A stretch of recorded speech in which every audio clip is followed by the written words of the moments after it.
And here's what's really troubling. The people who lived at this home were involved with a cat rescue organization.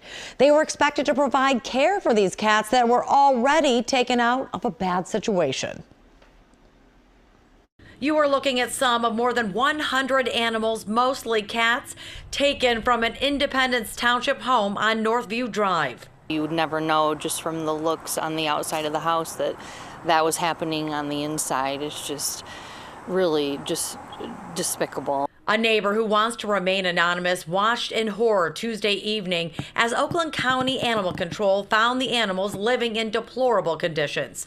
Officers carried out 82 cats, 5 dogs, 4 rabbits, 8 ferrets, and a bearded dragon. But several other animals could not be saved. More than a dozen cats found dead throughout the home. Others had to be put down because they were so sick. It was hotter inside the house than it was outside of the house. And so a lot of the animals were really in dire straits because of that, but they were also in very unsanitary conditions. Road Supervisor Patrick Fanning says they were acting on a tip.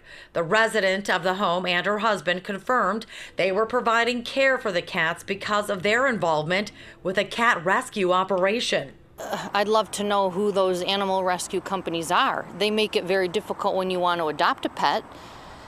Why weren't they checking out the environment? Unfortunately, the animals end up suffering in these types of cases. The owners who could face felony charges surrendered the animals.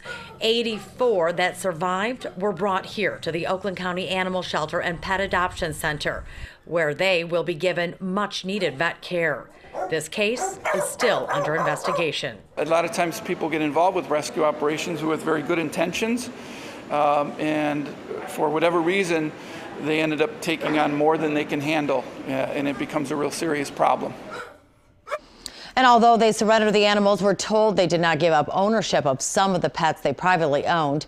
If charges are filed, Animal Control will start the forfeiture proceedings. Huel? So, Taryn, what happens now? Well, once the investigation is complete, it will be handed over to the Oakland County prosecutor, who could issue felony animal cruelty charges. We'll have to let this play out. All right, Taryn, thank you.